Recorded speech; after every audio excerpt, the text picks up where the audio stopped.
श्रीबालकृष्णं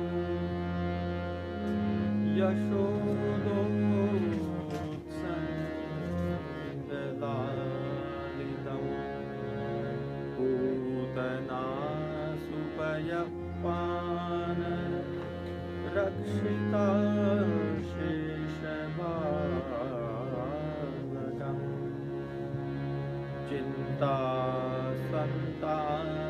चिन्तासन्तानहन्तारो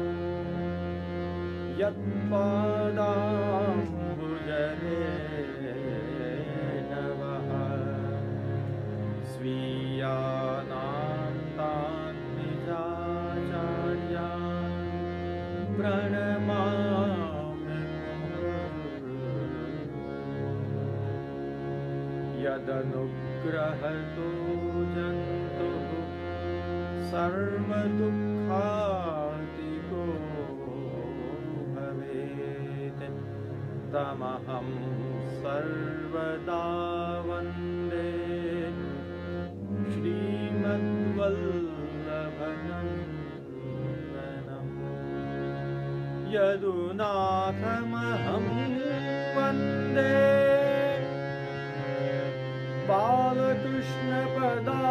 बालकृष्णपदाश्रयम् रुक्मिणी हृदयानन्द दायकं भक्तवत्सलम् बालकृष्णप्रभुं वन्दे नित्याङ्गीकृतिपूर्वकम् पितामहप्रसादेन योऽस्मन्मूर्ध्नि विराजते आदौ श्रीपुरुषोत्तमं पुरहरं श्रीनारदाख्यं मुनिं कृष्णं व्यासगुरुं शुकं तदनु विष्णुस्वामिनं द्राविडं तच्छिष्यं किल बिल्वमङ्गलमहं वन्दे महायोगिनं श्रीमद्वल्लभनामधाम च भजे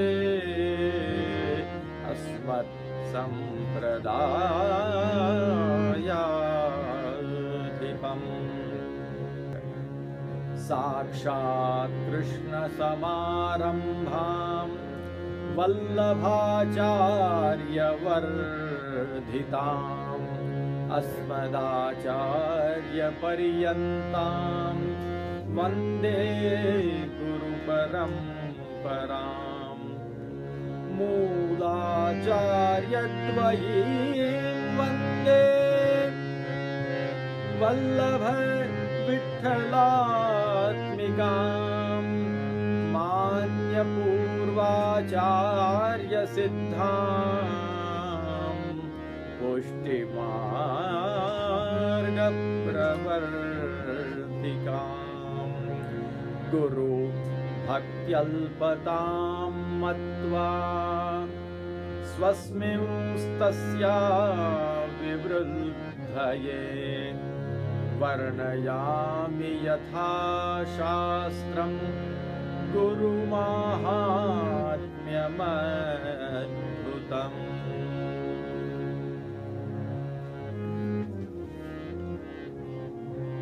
परम भाग्यवान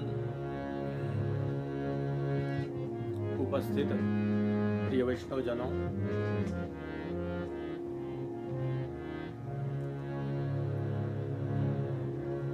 विगत प्रसंग में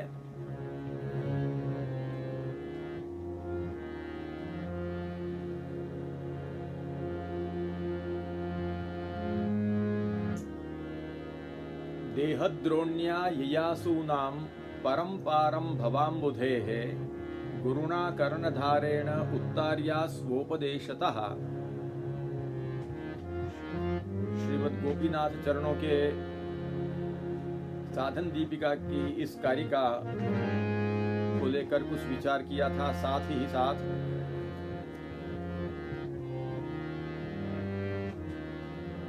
हृदेह माद्यम सुलभम सुदुर्लभम प्लवम सुकल्पम गुरुकर्णधारम, इस भागवत के श्लोक का भी विचार किया था। तात्पर्य यह है कि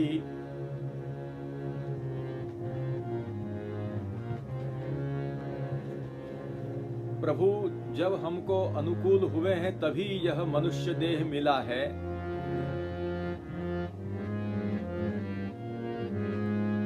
और अनुकूल ऐसे भगवान की कृपा से जो मनुष्य देह मिला है उसको प्राप्त करके भी यदि मनुष्य भवाब्धि को तर नहीं लेता है तो वह आत्मघाती है, स्वयं अपना ही घात करता है, ऐसा भागवत में कहा है। इसका तात्पर्य यह है कि मनुष्य जन्म प्राप्त करके भवसागर को पार कर ही लेना चाहिए, भवसागर के पार पहुंच ही जाना चाहिए, और उसके लिए हमारी यह जो देह रूपी जो नौका है उसके कर्णधार के रूप में गुरु के शरण में हमको जाना चाहिए। जब शिष्य दीनता पूर्वक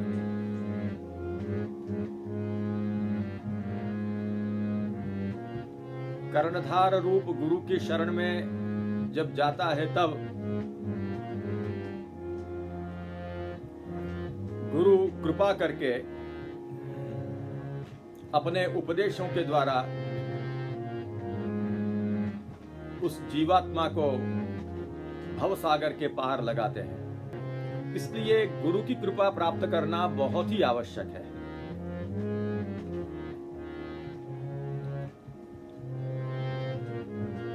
भगवान की कृपा से युक्त जीव क्यों न हो,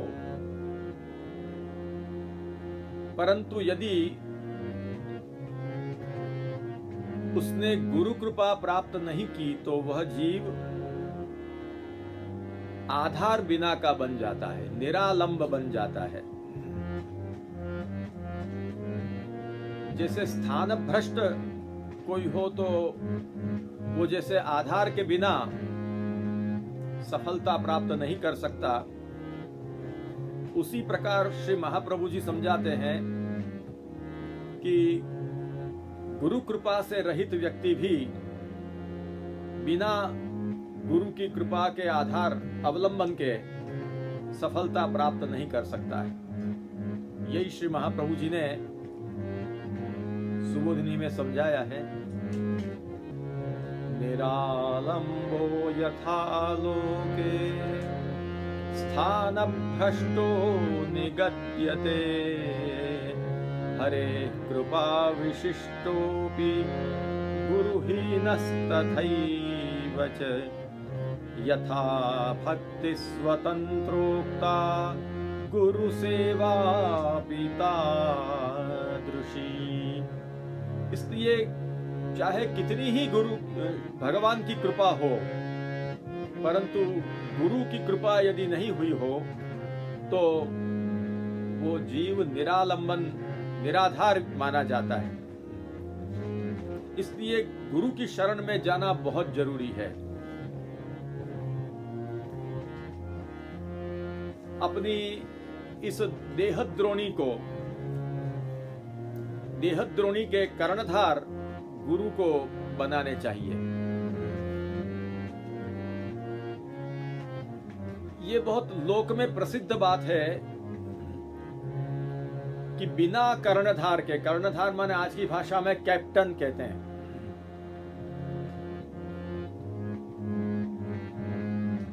बिना कर्णधार के बड़े बड़े जहाज भी समुद्र में डूब जाते हैं। व्यवस्थित संचालन करने वाला कोई नहीं हो, सक्षम संचालक न हो तो बड़े बड़े जहाज भी डूब जाते हैं।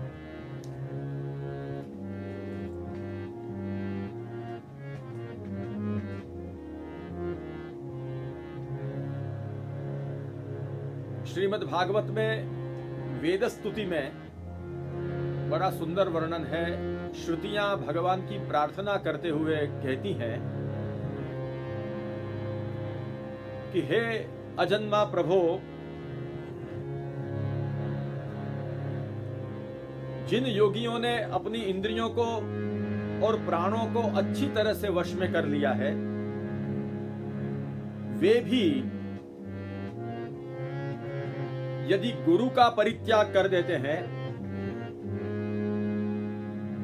गुरु के चरणों का साधन के रूप में बल छोड़ देते हैं, तब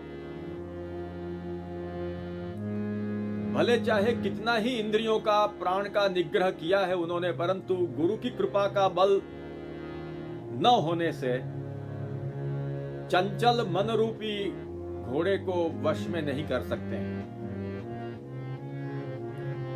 ये जो मन है वो बड़ा उच्छृंखल अदांत है। ऐसे मन को वश में करना, चाहे वो कितना ही प्रयास करें, उनसे वश में नहीं हो सकता है बिना गुरु की कृपा है।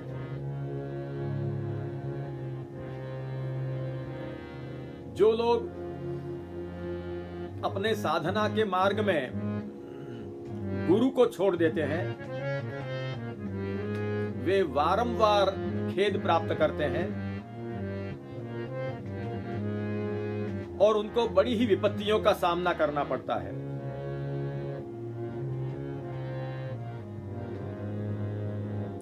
जैसे वणिज इवाज संत्यकृत कर्ण धरा जलधौ, जिस प्रकार कर्णधार के बिना जहाज में मुसाफरी करने वालों की जो दशा होती है समुद्र में, वैसी दशा गुरु के चरणारविंद छोड़कर साधना के पथ पर आगे बढ़ने वालों की होती है। बहुत सुंदर वेद स्तुति में बताया है। विजित ऋषिक वायुभिरदान्त मनस्तुरगम य इह यतन्ति यन्तुमतिलोलमुपायखिदः व्यसनशतान्विता समवहाय गुरोश्चरणं वणिज इवाज सन्त्यकृतकर्णधरा जलधौ। इसलिए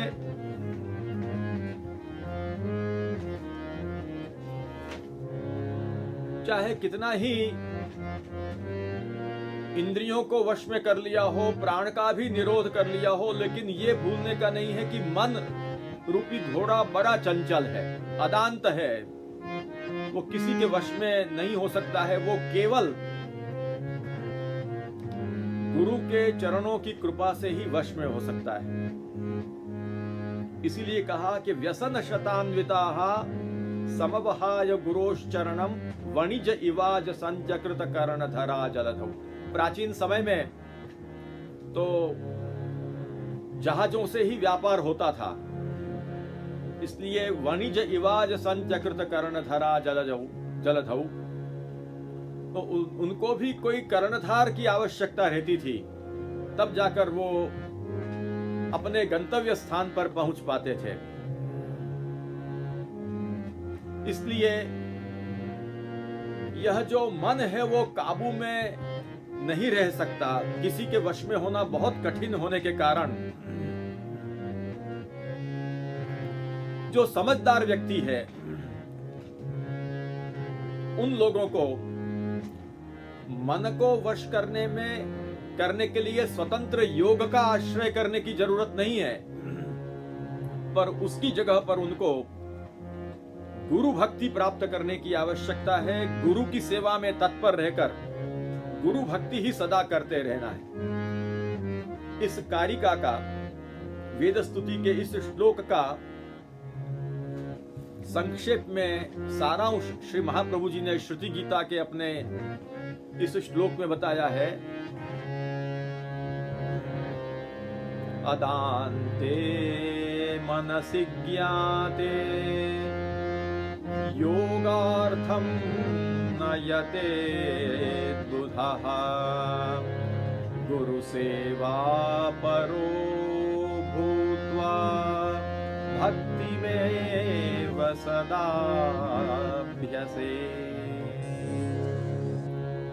इसलिए गुरु की सेवा में तत्पर रहकर भक्ति द्वारा ही साधना में आगे बढ़ना चाहिए। कौन की भक्ति? गुरु की भक्ति।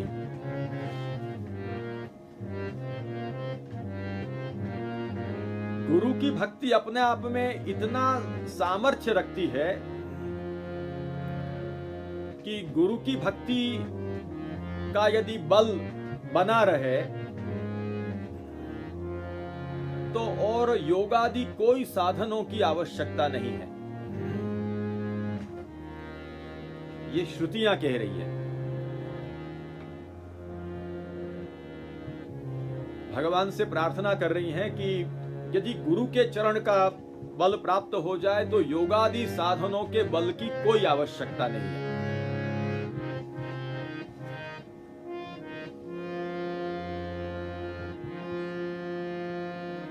इसीलिए भागवत में कहा है, एतत् सर्वं गुरोर भक्त्या, एतत् सर्वं गुरौ भक्त्या पुरुषो ह्यंजसा जयेत।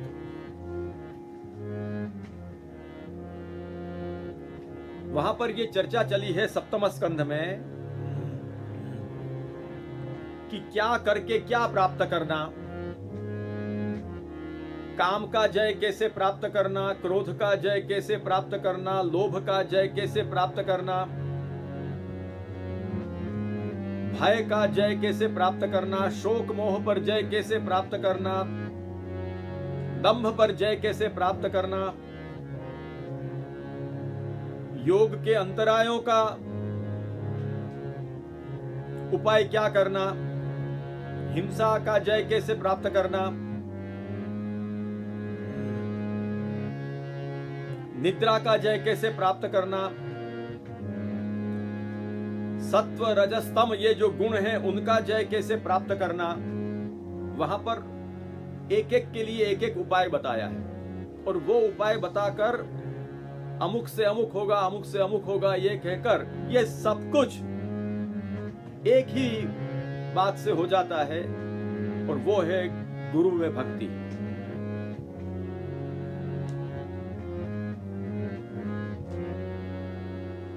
वहां ये कहा है, असंकल्पात् जयेत् कामं क्रोधं काम विवर्जनात् अर्थान् अर्थेक्षया लोभं भयं तत्त्वामर्शनात् आन्वीक्षिक्या शोकमोहौ दम्भं महदुपासया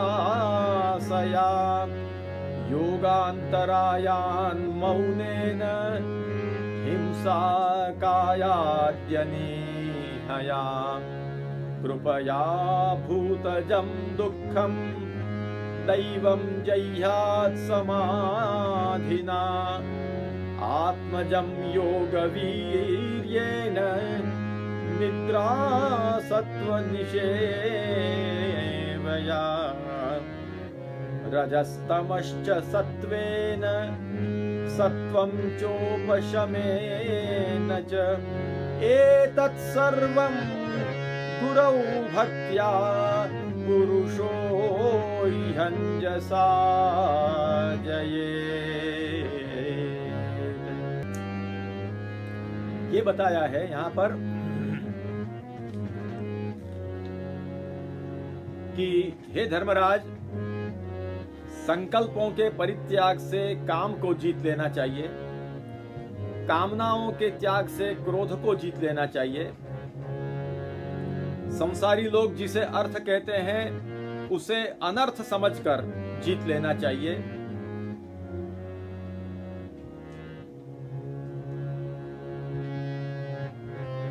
आध्यात्म विद्या से शोक और मोह को जीत लेना चाहिए।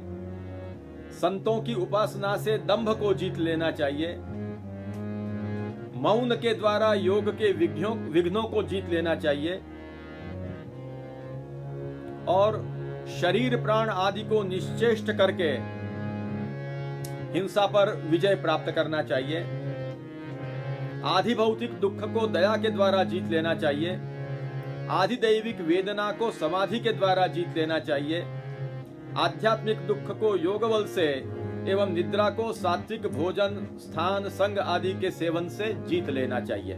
सबके लिए अलग अलग साधन बताए।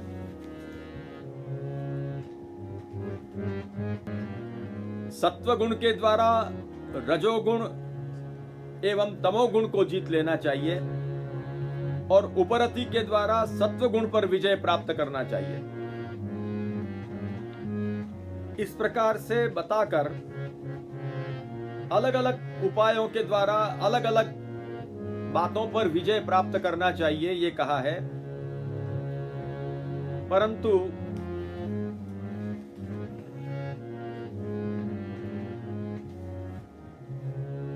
जैसे शास्त्रों में कहा है, सर्व रोगोपशमनम एकमेव महौषधम।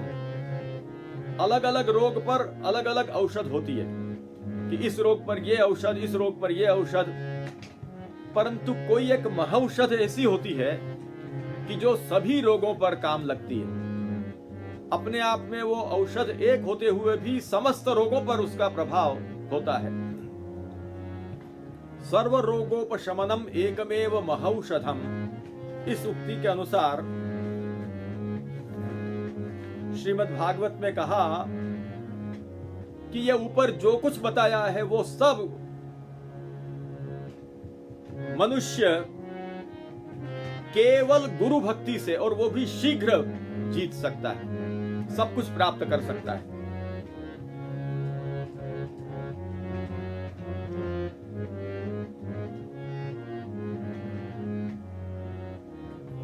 रजस्तमश्च सत्त्वेन सत्वं चोपशमेन च एतत् सर्वं गुरौ भक्त्या पुरुषो यञ्जसा जयेत।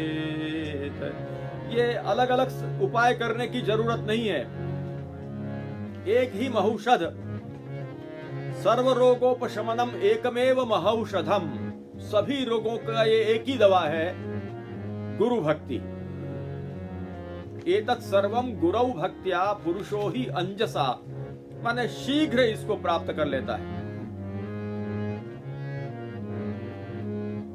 बहुत शीघ्र विजय प्राप्त कर सकता है साधक।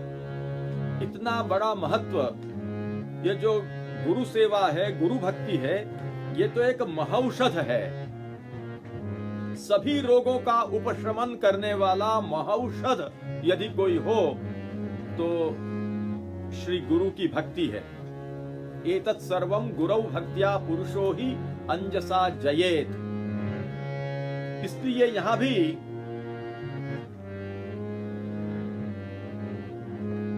वेद स्तुति में ये कहा कि योग का स्वतंत्र आश्रय करने की जरूरत नहीं है, परंतु गुरु का ही आश्रय करना चाहिए। गुरु का भजन ही फल पर्यवसायी है, फल में पर्यवसित होता है।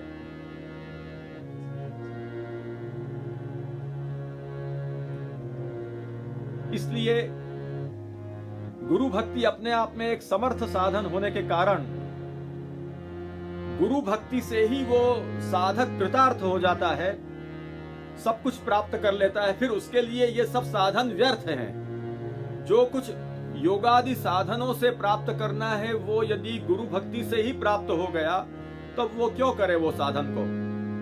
यही बात श्रुतियों ने कही है और महाप्रभु जी ने उसी का सार श्रुति गीता में बताया। अदान्ते मनसि ज्ञाते योगार्थम न यतेत बुधः गुरु सेवा परो भूत्वा भक्ति मेव सदाभ्यसेत।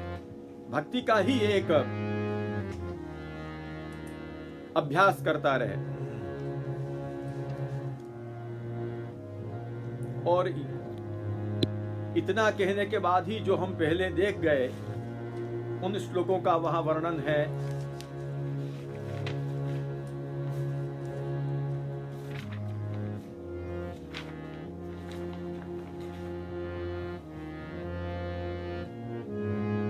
इतना वर्णन करने के बाद ही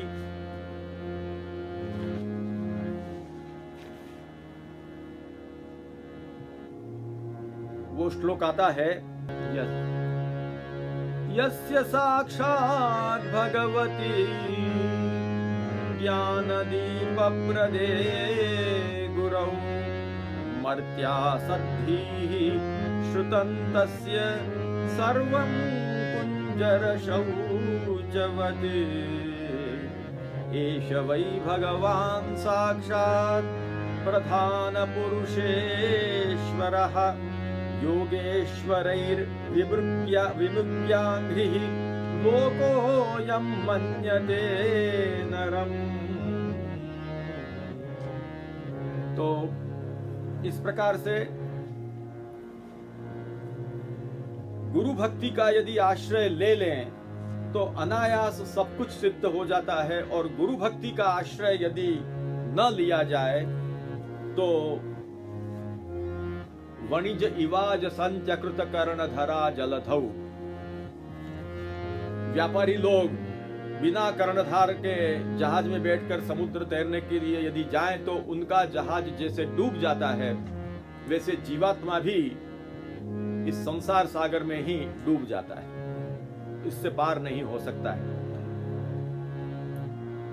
संसार सागर से पार करने का जो कार्य है वो गुरु ही करते हैं। इसीलिए गुरु का इतना महात्म्य बताया गया है। समर्थ गुरु का यही कार्य होता है कि जीव को संसार सागर से पार लगा दें।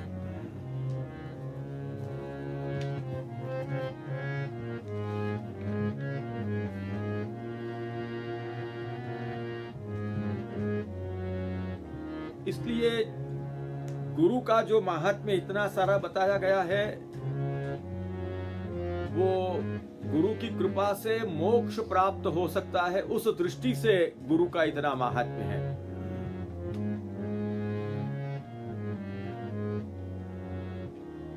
इसीलिए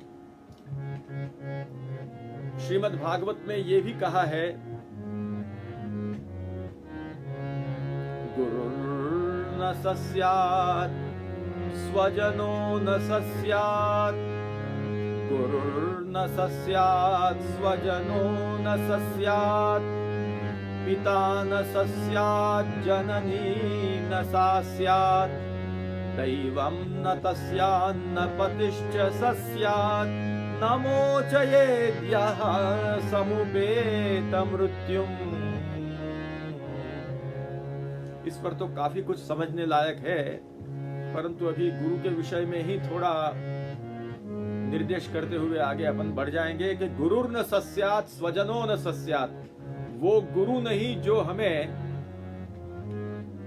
भगवान की ओर प्रेरणा दे करके हमको मुक्ति के मार्ग में न लगाए, न मोचयेत, जो हमें मुक्त न कर पाए, वो गुरु गुरु नहीं है।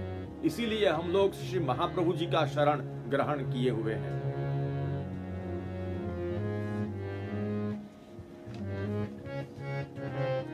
शास्त्रों में जो गुरु का अद्भुत महात्म्य वर्णित किया गया है वो इसी दृष्टि से किया गया है, क्योंकि वैसे तो देखा जाए तो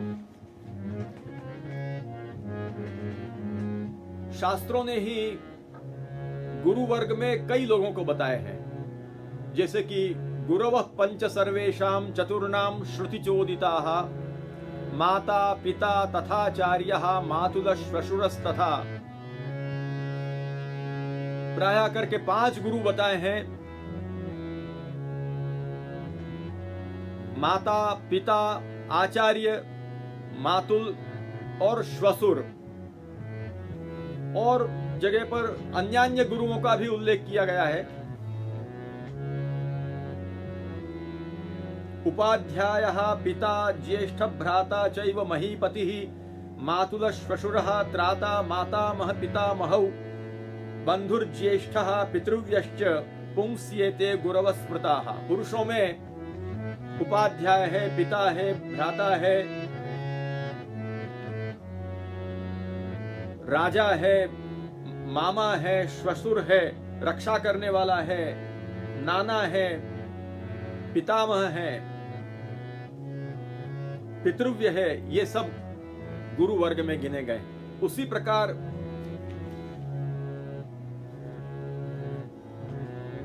स्त्रियों में भी मातामही, मातुलानी तथा मातुश्च सोदराः।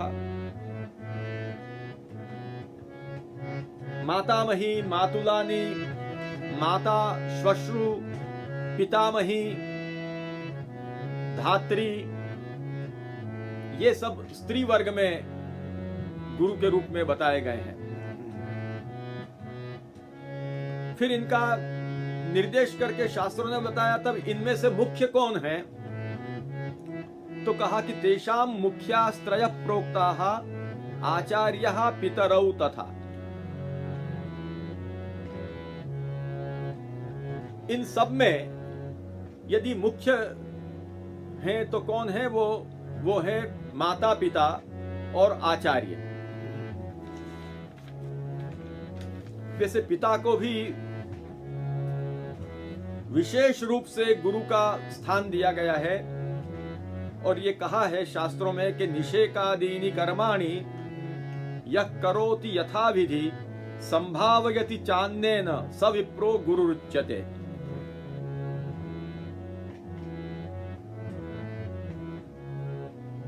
तो निषेक का मतलब है गर्भाधान। निषेकादीनि कर्माणि यः करोति, गर्भाधान आदि से करते हुए जो अन्यान्य संस्कार भी करता है और अन्नादिक से पोषण भी करता है बाल्यावस्था में, वो करने वाला गुरु कहलाता है। वो कौन है, तो पिता है। गर्भाधान आदि संस्कार, उपनयन आदि संस्कार वही करता है।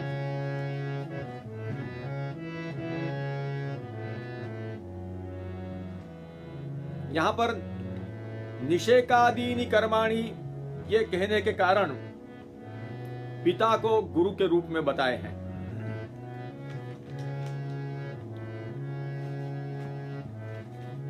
तो ये सारे गुरुओं में ये कहा कि तेषाम मुख्यास्त्रय प्रोक्ताः आचार्यः पितरौ तथा। पितरौ माने माता और पिता तथा आचार्य, ये तीन मुख्य है। अब विचारकों के हृदय में ये विचार खड़ा हुआ कि भाई ये तीनों में कौन मुख्य है, माता पिता और आचार्य। इसीलिए इन तीन की मुख्यता होने के कारण ही मातृदेवो भव, पितृदेवो भव, आचार्य देवो भव, ये भी उपदेश तैत्तिरीय उपनिषद में आया। तो इन तीनों में किसकी प्रधानता समझनी चाहिए।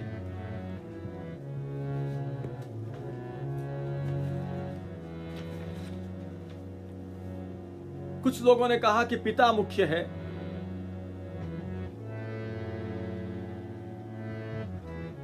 क्योंकि निषेकादि कर्म को तो वही करता है और आगे भी अन्नादि से भावन करता है, पालन करता है। तब कुछ ऋषियों ने, ये जो विचार है वो आज के समय का नहीं है, ये तो ऋषियों के जमाने से चलता आ रहा है। उस समय ये ऋषियों में ये विचार चला कि किनको मुख्य माना जाए। माता भी गुरु है, पिता भी गुरु है, आचार्य भी गुरु है।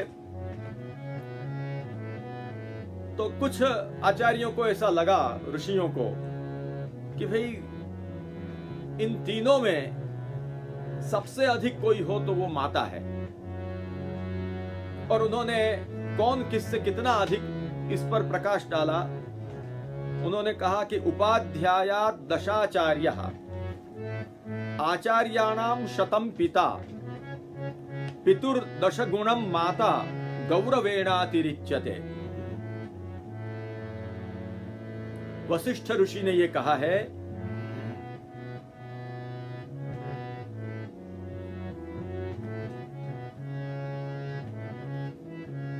कि उपाध्याय से 10 गुने बड़े आचार्य होते हैं। उपनयन करके उपनीयतु यः शिष्यम वेदमध्यापये द्विजः सरहस्यम षडंगंच तमाचार्यम प्रचक्षते। तो उपाध्याय से 10 गुना महात्म्य आचार्य का है। आचार्याणाम शतम पिता, आचार्य से भी 10 गुना महात्म्य पिता का है। और पितुर्दश गुणम माता,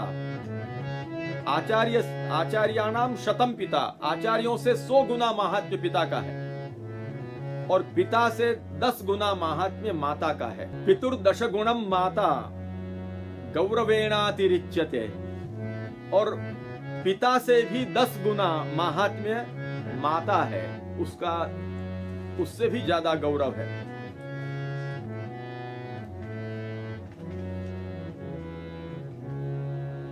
इसलिए सबसे पहले प्रथम पूज्य कौन है, यह विचार जब चला तब वशिष्ठादि मुनियों ने कहा कि भाई माता गौरवेण अतिरिच्यते, इन सबसे माता की ही विशेषता है।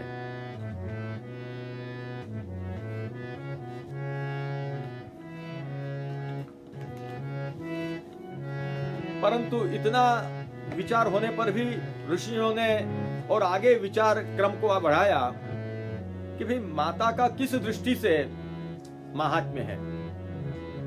वैसे देखा जाए तो जन्म तो माता ही देती है, जन्मदाता तो माता ही है।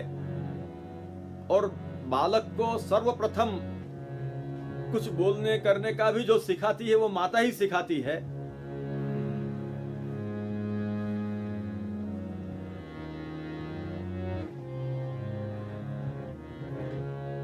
और पिता का भी महत्व है ही। और वशिष्ठ जी ने तो उपाध्याय और आचार्य से माता पिता को ही बड़ा कहा। उपाध्यायात दशाचार्यः आचार्याणाम शतम पिता, तो माता पिता को महत्व दिया। परंतु जब ऋषि मुनियों ने बहुत सूक्ष्म दृष्टि से इस पर विचार किया तब ऋषि मुनियों को यह लगा कि सच पूछा जाए तो वैसे देखने में आचार्य से माता पिता अधिक लगते हैं, परंतु सूक्ष्म विचार करने पर तो माता पिता से भी अधिक आचार्य है।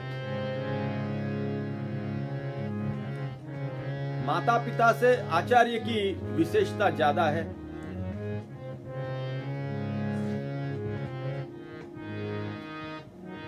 आचार्य माने यस्मात् धर्मान आचिनोति स आचार्यः, जिससे धर्म का बोध होता है, जो स्वयं धर्म का स्वरूप निश्चय करके उसका बोध कराता है, वो आचार्य है। अपने आचरण से, अपने उपदेशों से बोध कराता है, वो आचार्य है। तो एक तरफ माता पिता हैं, एक तरफ आचार्य हैं। आपस्तंबादि मुनियों ने, ये भी महामुनि हुए हैं, तो आपस्तंब महामुनि तो ये कहते हैं कि माता पिता से भी अधिक आचार्य है।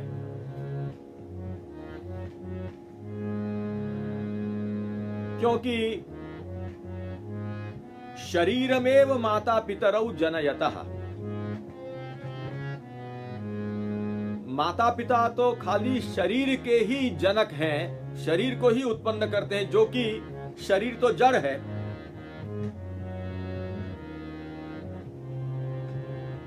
जैसे काष्ठ, भित्ति आदि जो जड़ पदार्थ हैं, उसी प्रकार यह शरीर भी तो हकीकत में एक जड़ पदार्थ ही है।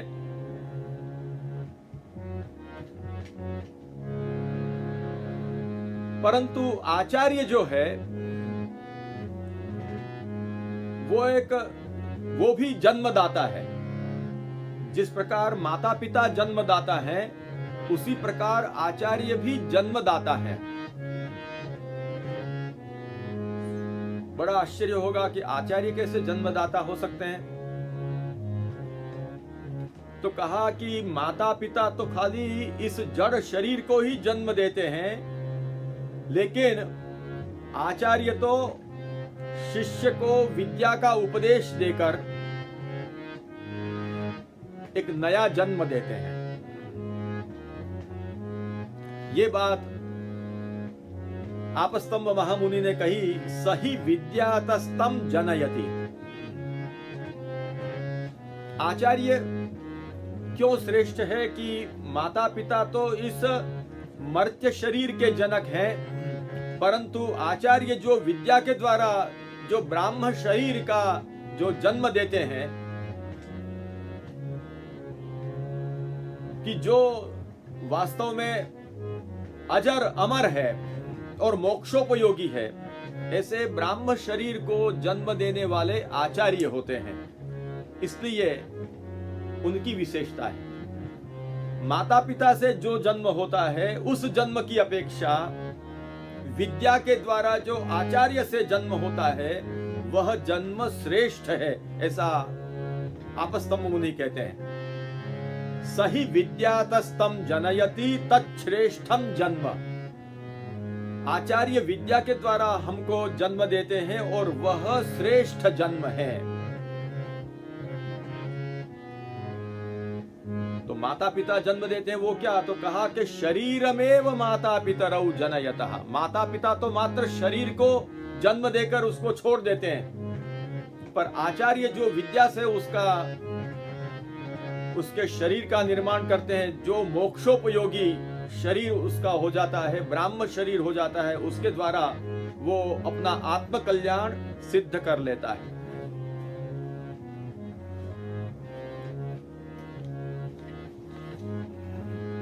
हमारे यहां पर शास्त्रों में इसका विचार किया गया है। पाणिनि मुनि ने संख्या वंश्येन इस सूत्र में इसका निर्देश किया है, और व्याख्याकारों ने वहां पर समझाया है कि वंशो द्विधा, दो प्रकार से वंश होता है। वंश माने संतति, संततिर गोत्र जनन कुलान्यभिजनान्वयौ। तो वंश माने संतति, संतति दो प्रकार से होती है।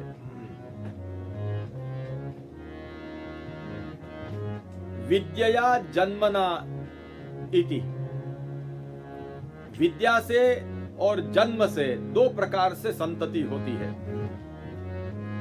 तत्र जन्मना वंशः पुत्रादि परंपरा इति प्रसिद्धमेव। जन्म से जो वंश है वो क्या, पुत्र पौत्र प्रपौत्र आदि परंपरा, वो जन्म से वंश है, वो तो जगत में प्रसिद्ध ही। परंतु विद्या से भी वंश है। वो कैसे कि विद्या तु वंशो गुरु परंपरा, गुरु परंपरा जो है वो विद्या वंश है। गुरु ने शिष्य को विद्या प्रदान की, उसने अपने शिष्य को प्रदान की, उसने अपने शिष्य को प्रदान की। इस प्रकार से गुरु परंपरा जो अनादि चली आ रही है वो भी अपने आप में एक वंश है, और वो वंश जन्म से नहीं विद्या से है।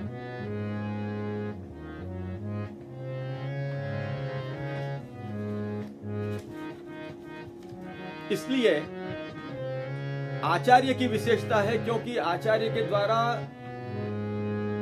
वह जीवात्मा मोक्ष को प्राप्त कर लेता है।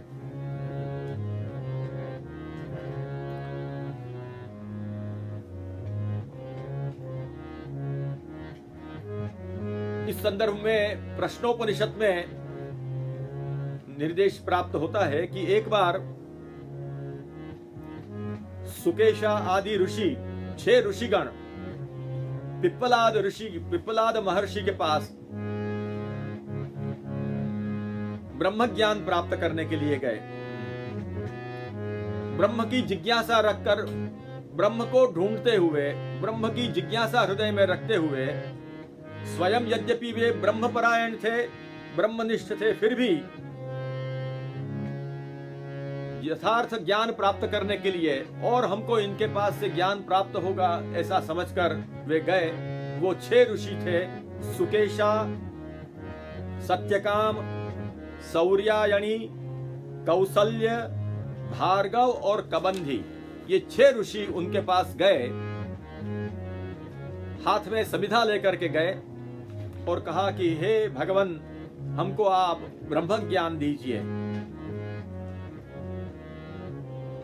देह एते ब्रह्मपराः ब्रह्मनिष्ठाः परम ब्रह्म अन्वेषमाणाः एषः वै तत्सर्वं वक्षतीति तेह सवित्पाणयः भगवन्तं पिप्पलादं उपसन्नाः। भगवान पिप्पलाद को के शरण में वो लोग गए। तब यद्यपि वे तप ब्रह्मचर्य आदि से सिद्ध थे, फिर भी उनको गुरु ने कहा कि आप 1 वर्ष तक गुरुकुल में यहाँ रह करके आप तपश्चर्या करिए और तब जाकर मुझे जो कुछ भी ज्ञात होगा वो मैं आपको बताऊंगा। मैं जो कुछ भी जानता होऊंगा वो सब कुछ आपको बता दूंगा। उसी प्रकार से उन्होंने आचरण किया और उसके बाद उन्होंने पिप्पलाद महर्षि ने उन 6 ऋषियों को ब्रह्म विद्या का दान दिया। ब्रह्म संबंधी सब गूढ़ रहस्य उनको बताए। जब उनको वो रहस्य प्राप्त हुआ, इतने धन्य हो गए,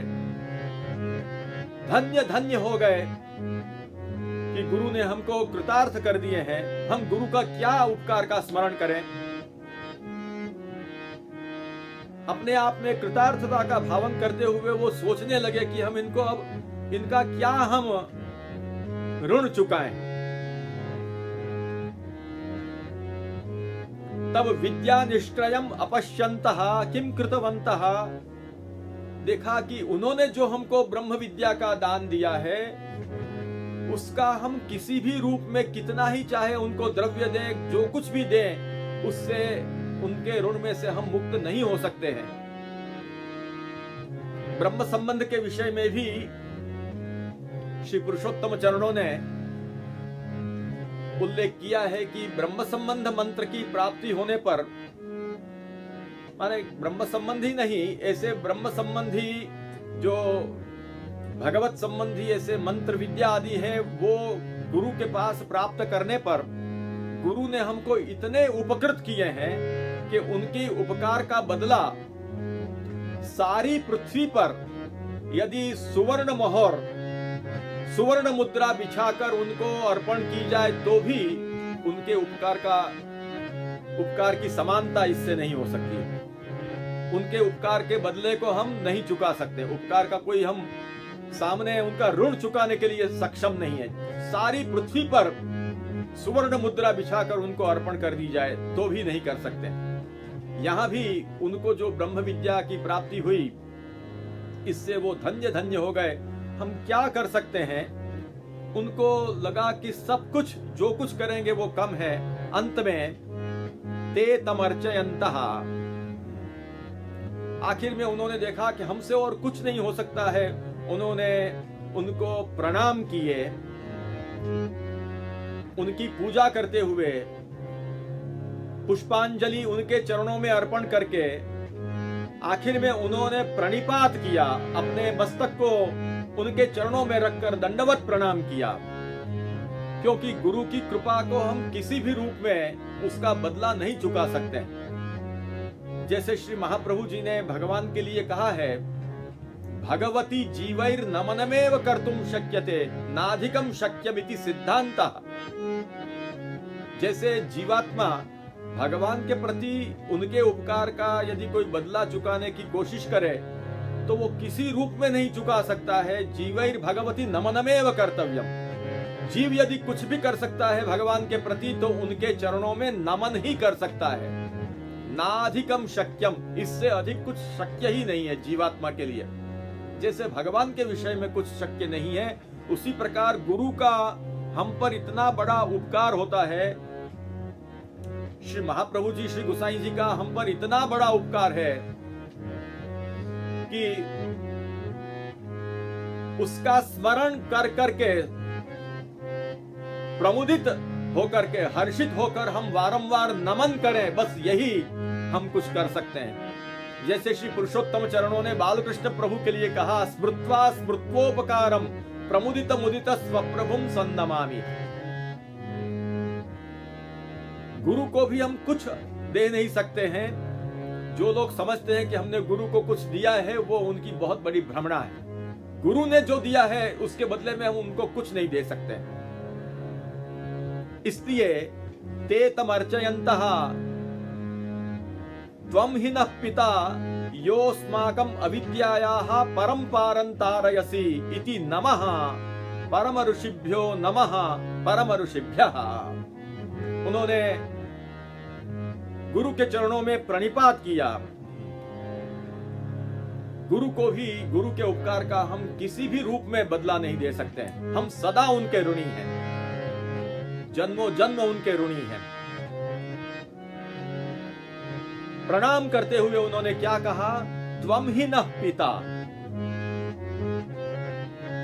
त्वम ही नः पिता, आप हमारे पिता हो।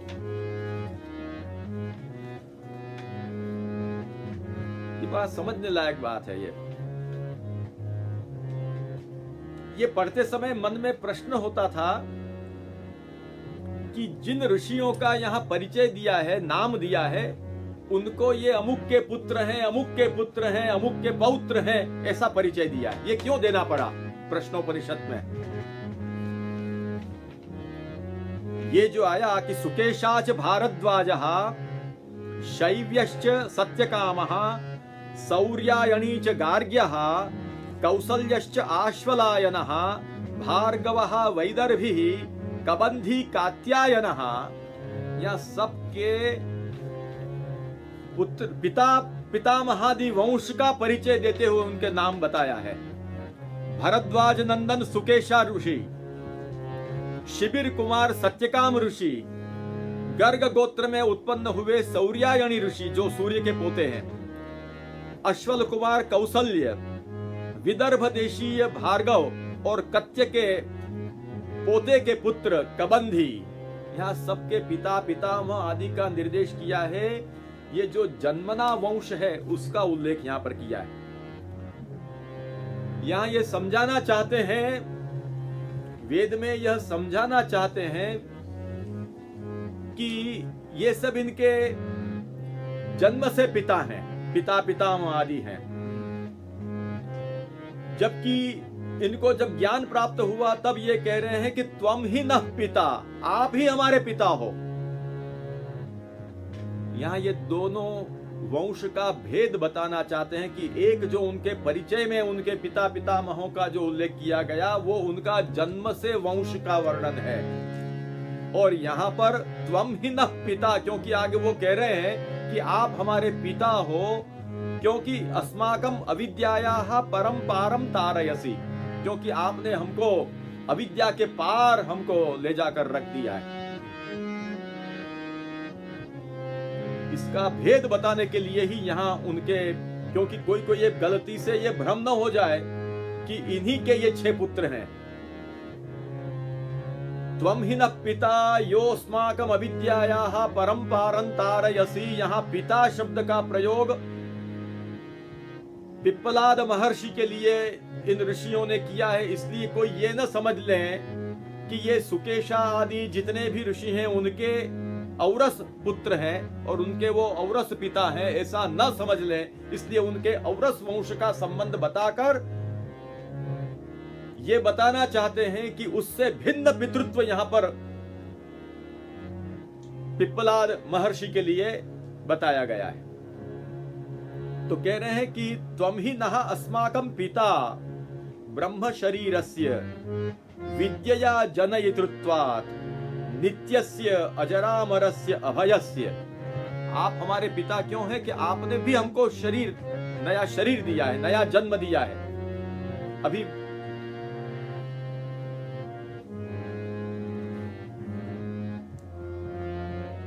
आपस्तंभ मुनि का हमने सूत्र देखा, सही विद्यातस्तम जनयति। शंकराचार्य जी यहां बड़ा सुंदर समझाते हैं भाष्य में उसका आशय कि त्वम ही नः अस्माकं पिता माने ब्रह्म शरीरस्य विद्यया जनयितृत्वात्, आपने विद्या के द्वारा हमारे ब्रह्म शरीर का जनन किया है। वो कैसा है? नित्य है, अजर है, जो वृद्ध नहीं होता है, अमर है, मरता नहीं है, और अभय रूप है।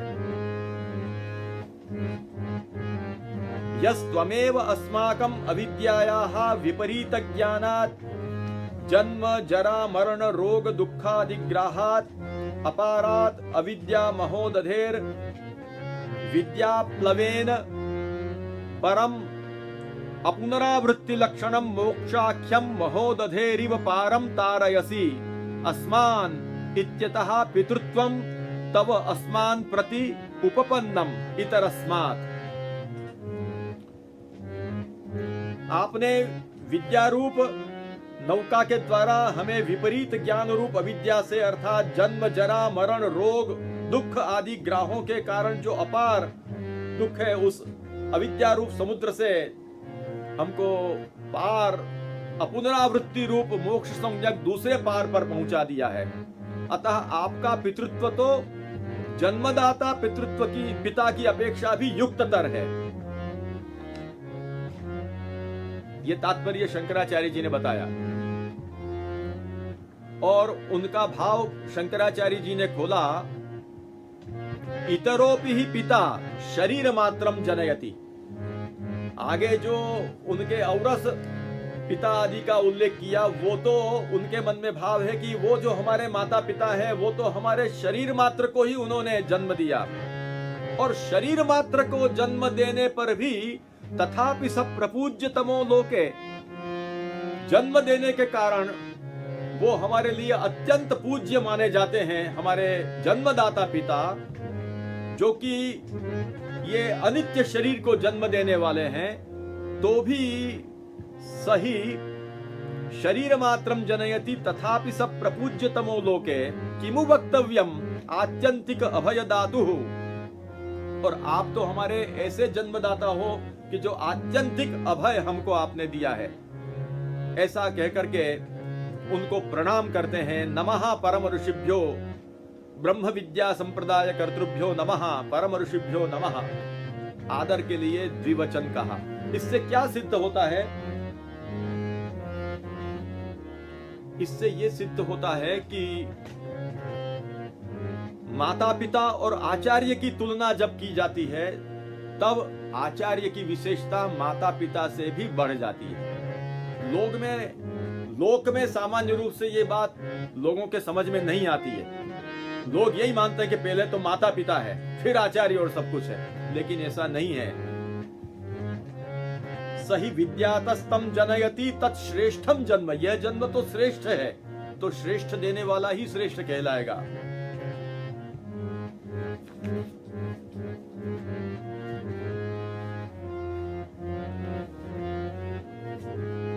इससे यह मालूम पड़ता है कि विद्या से मंत्र आदि के प्रदान से नया जन्म होता है। अतः हमारे शास्त्रों के अनुसार गुरु का जो इतना महात्म्य है वो इसलिए है कि गुरु हमको इस अविद्या से हमको पार लगाकर मोक्ष रूपी जो दूसरा छोर है, दूसरा तीर, सामने वाला जो तट है, वहां पर हमको पहुंचा देते हैं। अपने यहां मंत्रोपदेश, विद्या के उपदेश आदि से दूसरा जन्म माना गया है। 3 प्रकार के जन्म शास्त्रों में बताए हैं। शौक्ल, सावित्र और याज्ञिक।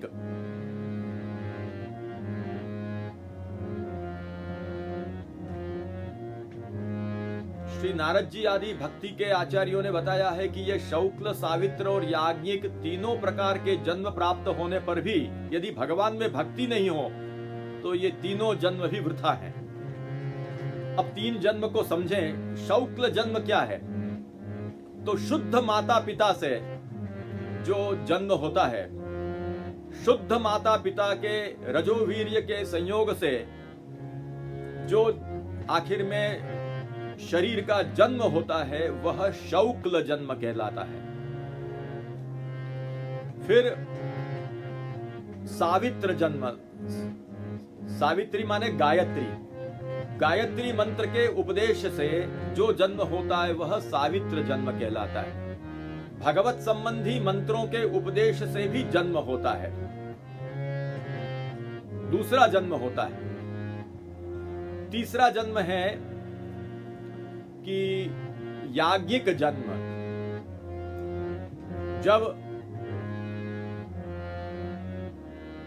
सोम यज्ञ आदि कोई करता है तब यज्ञ में जो दीक्षा दी जाती है उस दीक्षा के माध्यम से भी नया जन्म माना जाता है, उसको याज्ञिक जन्म कहते हैं, यज्ञ संबंधी जन्म। तो शौक्ल, सावित्र और याज्ञिक ये 3 प्रकार के जन्म हैं। माता पिता से, शुद्ध माता पिता से जो जन्म है वो शुक्ल जन्म कहलाता है, शौक्ल।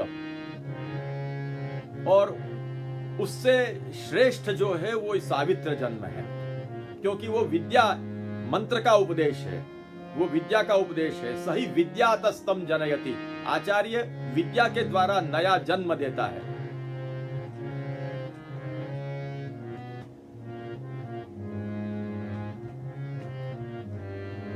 एक जो शिष्य कुछ नहीं जानता है उसका पूरा जीवन घड़तर करता है और ऐसी विद्या देता है, केवल अर्थ और कामोपयोगिनी विद्या नहीं। आजकल जो स्कूल कॉलेजों में जो विद्या दी जाती है वो अर्थ और काम प्रधान विद्या है, अर्थ और काम को सिद्ध करने वाली विद्या है।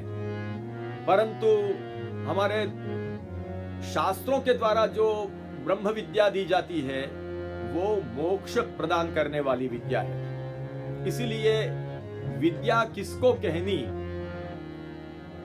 उसका भी निर्देश शास्त्रों ने कहा कि सा विद्या या विमुक्तये। विद्या सही वो है कि जो मुक्ति देने वाली हो, जो मुक्ति में काम लगे, और वो विद्या गुरु के द्वारा प्राप्त होती है। मंत्रोपदेश से भी नया जन्म होता है, यह तो सावित्र जन्म से ही समझ में आ जाता है। अपने यहां पर पांचरात्रादि जो आगम हैं, नारद पंचरात्रादि जो आगम ग्रंथ हैं, उनके अनुसार जब जीवात्मा भगवत संबंधी मंत्रोपदेश प्राप्त करता है, श्री रामकृष्णादि मंत्र का उपदेश प्राप्त करता है, तब भी उसका नया जन्म होता है, ऐसा माना जाता है। और वास्तव में होता है, शास्त्र से यह माना गया है। राम मंत्रोपदेशेन माया दूरमपागता कृपया गुरुदेवस्य द्वितीयं जन्म कथ्यते। भक्तमाल नाम का जो ग्रंथ है जिसमें भक्तों के चरित्र का वर्णन है, नाभाजी के द्वारा रचित, उस भक्तमाल की टीका में चतुर्भुज जी के प्रसंग में यह नारद पंचरात्र का श्लोक है, ऐसा बताया गया है। राम मंत्रोपदेशेन माया दूरमपागता कृपया गुरुदेवस्य द्वितीयं जन्म कथ्यते। और अपने यहां भी जीवात्मा को जब ब्रह्म संबंध होता है तब उसका नया जन्म है, अब वैष्णव बन गया, वैष्णव के रूप में उसका जन्म हुआ है, समर्पित वैष्णव के रूप में उसने जन्म प्राप्त किया है, ऐसा माना जाता है। हम लोग ऐसा व्यवहार में भी बोलते हैं।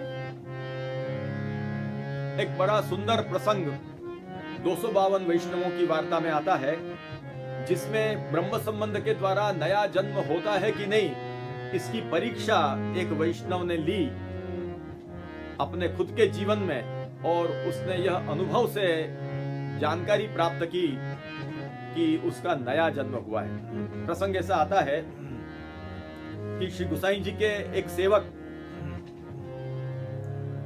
जो खंभात में रहते थे, उस जमाने में उसको खंभाइच कहते थे, खंभात में रहते थे।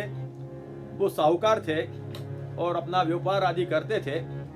एक बार श्री गुसाई जी वहां पधारे और सभी वैष्णव लोग बड़े प्रसन्न हुए। अनेक वैष्णवों ने मंत्रोपदेश लिया।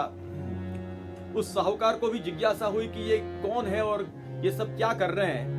वैष्णवों ने कहा कि ये श्री गुसाई जी हैं, श्री गोकुल में विराजते हैं, आज हमारे भाग्य है कि हमारे गांव में पधारे हैं। अनेक वैष्णवों ने आज आप श्री से ब्रह्म संबंध प्राप्त करके नया ही जन्म प्राप्त किया है। इनके सेवक होत मात्र ही दूसरो जन्म होत है और जीव दशा छुटी के वैष्णव होते हैं। इनके शरण में आकर अनेक लोग आज दूसरा जन्म प्राप्त किए हुए हैं, जीव दशा उनकी छूटकर अब वैष्णव बन गए हैं। उस साहूकार ने सुन तो लिया, पर वो बात उसके दिमाग में उसी वक्त वहीं रह गई, परंतु वो बात वो भूले नहीं साहूकार। और उनके मन में विचार आया कि ये लोग कहते हैं गुसाई जी के सेवक की श्री गुसाई जी से नाम मंत्र या ब्रह्म संबंध मंत्र लेने से दूसरा जन्म होता है, ये कैसे? मैं देखूं तो सही कि ये वास्तव में सही बात है कि गलत बात है।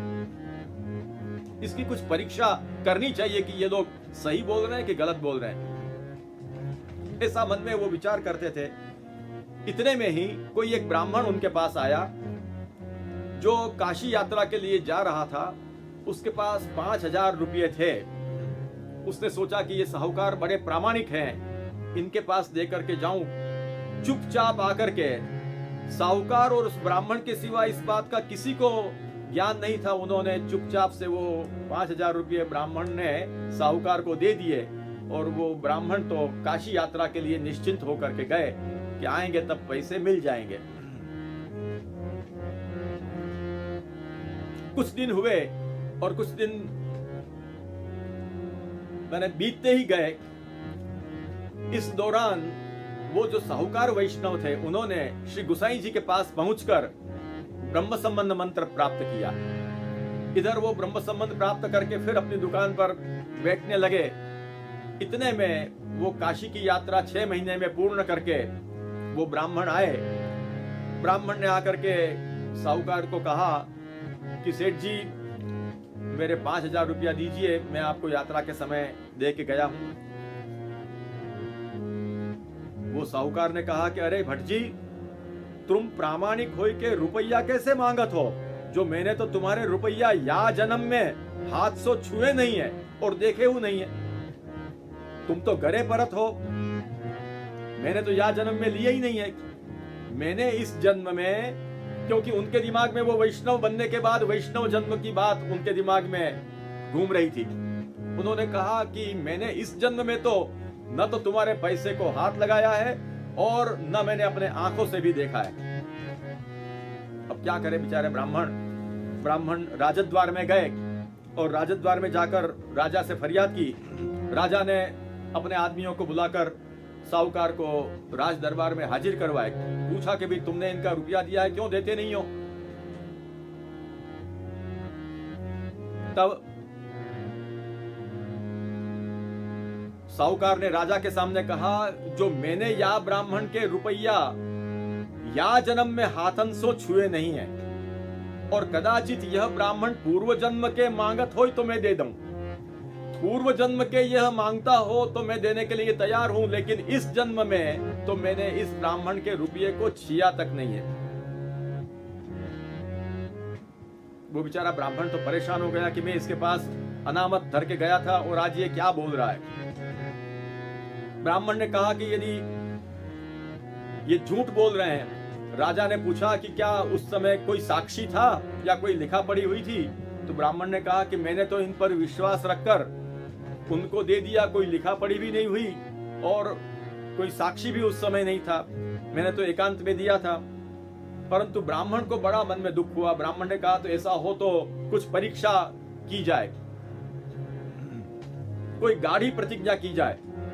जो लोहे की पसेरी अग्नि में मेली के जो लाल ताती करी के एक मुहूर्त लो हाथ में रखेंगे, जो या साहूकार के हाथ जरी जाए तो रुपया दिवाई दीजो, और कदाचित या साहूकार के हाथ न जरे तो मैं झूठो, क्योंकि ब्राह्मण को तो बेचारे को विश्वास था कि मैंने दिया है।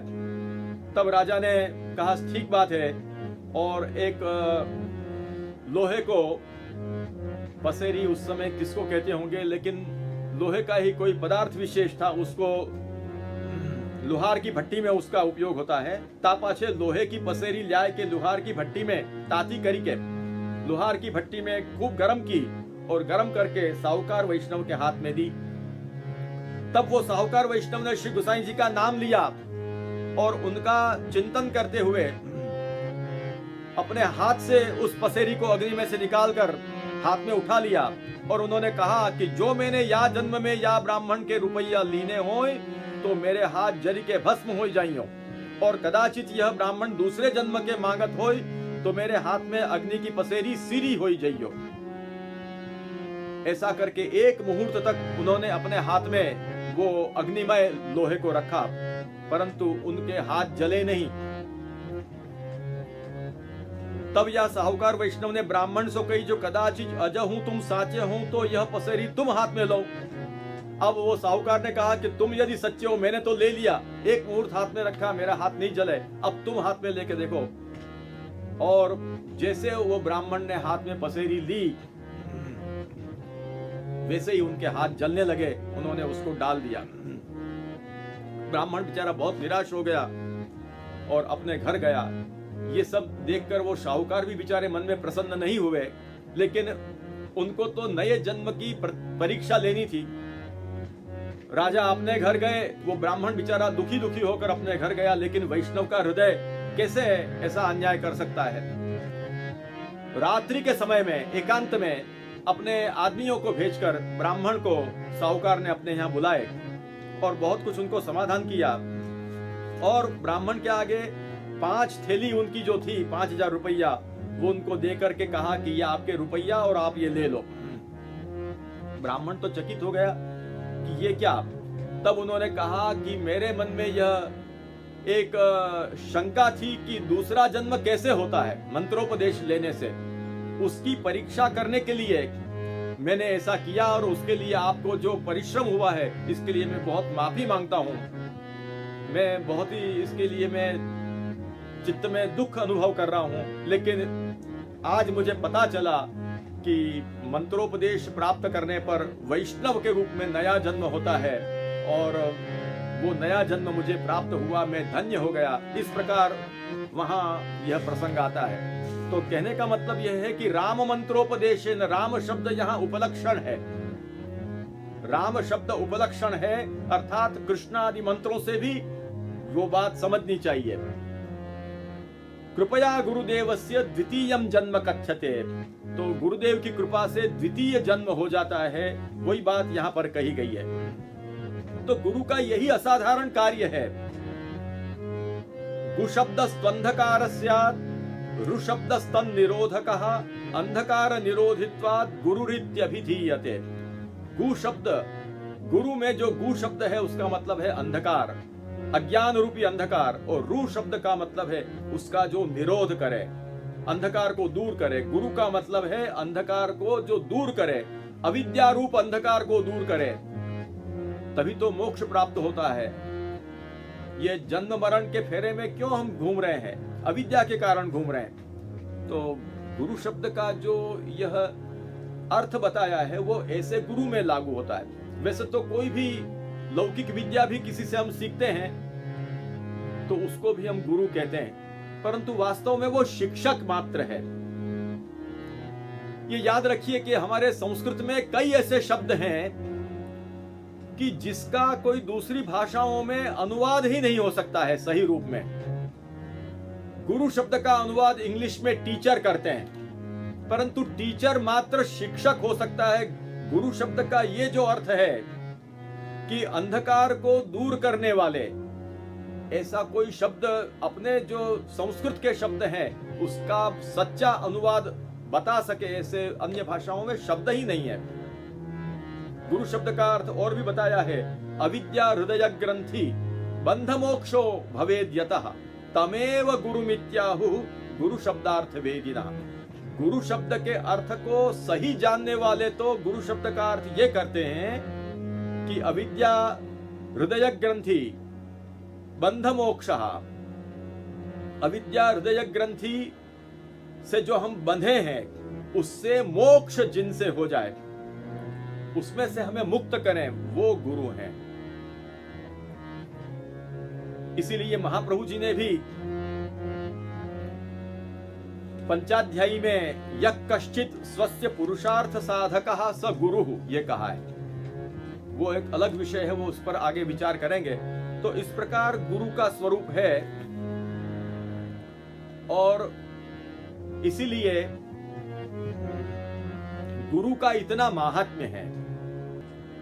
प्रसंग चला है तो एक जो हृदय में प्रेरणा हुई है वो भी जरूर हम प्रस्तुत करेंगे।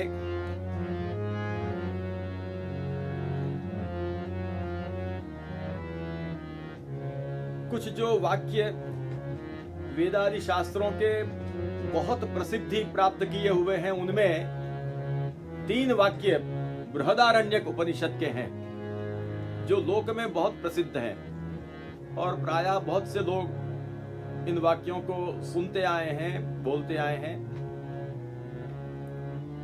असतो मा सद्गमय, तमसो मा ज्योतिर्गमय, मृत्योर्मा मृतंगमय। यहां पर प्रार्थना है भगवान को कि मुझे असत से सत की ओर ले जाओ, मुझे अंधकार से प्रकाश की ओर ले जाओ, मुझे मृत्यु से अमृत की ओर ले जाओ, मुझे असत में से सत की प्राप्ति कराओ, मुझे अंधकार में प्रकाश की प्राप्ति कराओ, अंधकार से प्रकाश की प्राप्ति कराओ और मृत्यु से अमृत की प्राप्ति कराओ। ये जो 3 वाक्य हैं शुक्ल यजुर्वेद संहिता के अनुसार जो यज्ञ यागादि करने वाले होते हैं वे लोग जब सोमयाग करते हैं शुक्ल यजुर्वेद की पद्धति से, तब सोमरस निकालने के दिन जब पवमान स्तोत्रों का पठन होता है उस समय प्रस्तोता जब पवमान का जब गान करता है पवमान स्तोत्र का, उसके पहले प्रस्तोता को इन मंत्रों का जप करना होता है। ये जो 3 मंत्र हैं उसको अभ्यारोह कहते हैं। यजमान को भी इसका जप करना होता है। यज्ञ में कई ऐसी क्रिया हैं, उस समय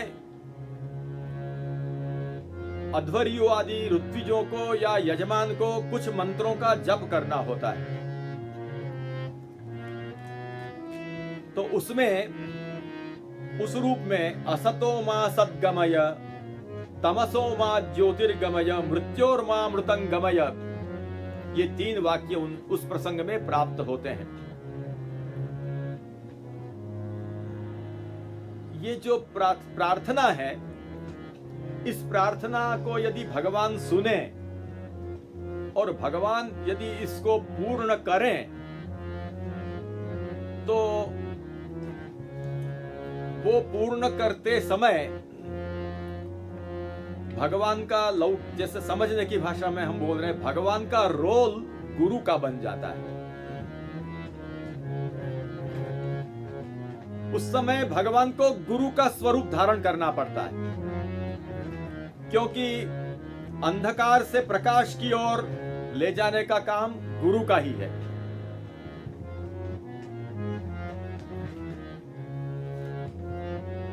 अंधकार निरोधित्वात् गुरुरित्युच्यते, गुरुरित्यभिधीयते। तो तमसो मा ज्योतिर्गमय, अंधकार से मुझे प्रकाश की ओर ले जाओ। तो अंधकार से प्रकाश की ओर ले जाने का काम किसका है? गुरु का है। भगवान यदि हमारी यह प्रार्थना पूर्ण करने के लिए उद्यत हों और हमें फल प्रदान करें तो उस समय उनका वो गुरु स्वरूप प्रकट हो जाता है। उनको गुरु रूप में आ जाना पड़ता है, गुरु रूप में फलित होना पड़ता है। गुरु असत से सत की ओर हमको ले जाते हैं, गुरु अंधकार से प्रकाश की ओर हमें ले जाते हैं, गुरु मृत्यु से अमृत की ओर हमें ले जाते हैं, क्योंकि मोक्ष की ओर ले जाते हैं।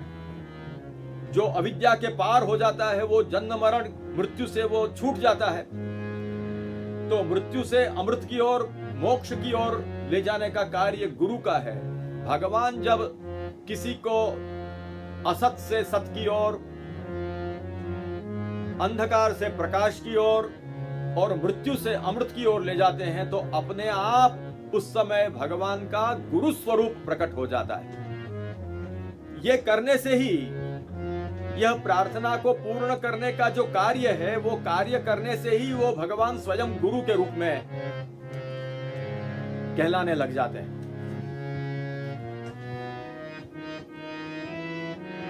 वैसे इस दृष्टि से जब हम देखते हैं तब ये जो हम प्रार्थना करते हैं, उस प्रार्थना को पूर्ण करने के लिए गुरु ही हमारे जीवन में फलित होते हैं, ये याद रखना है। जब हम कहते हैं कि असतो मा सद्गमय, तमसो मा ज्योतिर्गमय, मृत्योर्मा मृतंगमय, तब हम हृदय से यह प्रार्थना करते हैं, हृदय से यह अभिलाष करते हैं कि हमारे जीवन में गुरु फलित हो, हमें गुरु मिल जाए। क्योंकि बिना गुरु के असत से सत में कौन ले जाएगा, बिना गुरु के प्रकाश की ओर हमें कौन ले जाएगा, मोक्ष की ओर कौन ले जाएगा। इसलिए यह प्रार्थना वास्तव में गुरु के चरणों में है। यह प्रार्थना का पर्यवसान गुरु के चरणों में होता है और इस प्रार्थना की परिपूर्ति भी गुरु के द्वारा ही पर्यवसित होती है।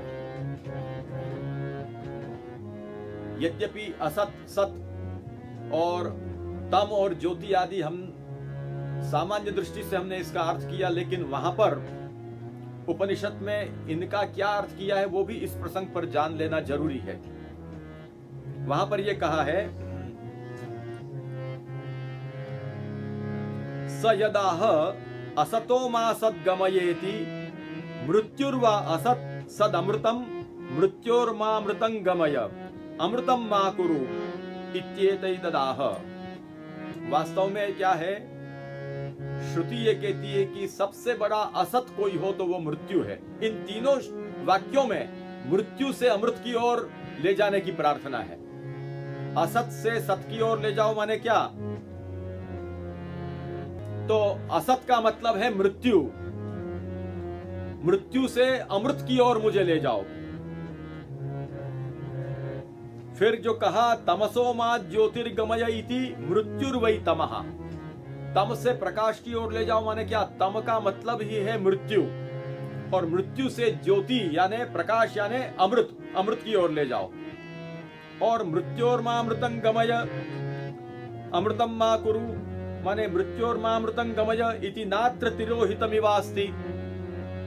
श्रुति में कहा कि ये दो शब्दों का ज्यादा बोध नहीं होता था, इसलिए हमने बता दिया कि असत का मतलब है मृत्यु और सत का मतलब है अमृत माने मोक्ष। उसी प्रकार तम शब्द का अर्थ है, तमस शब्द का अर्थ है मृत्यु और ज्योति शब्द का अर्थ है अमृत। और उसी प्रकार जो अमृत है मृत्योर्मा अमृतं गमय, यहां तो स्पष्ट ही है कि मृत्यु से मुझे अमृत की ओर ले जाओ। तो मृत्यु से मोक्ष की ओर ले जाने वाले, जन्म मरण के फेरे से जो हमको बचाने वाले हैं वो गुरु होते हैं। इसलिए गुरु के चरणों की भक्ति हमको प्राप्त करनी चाहिए और अवश्य करनी चाहिए। उसके बिना सब कुछ व्यर्थ है, ऐसा शास्त्रों ने बताया है। यह सिद्धांत हमको श्री गुरु की ही कृपा से हृदय में सिद्धांत स्थिर हो। इतने शब्दों के साथ आज का प्रसंग यहाँ पूर्ण करते हैं। आगे का प्रसंग भगवत इच्छा से आगे निरूपित किया जाएगा।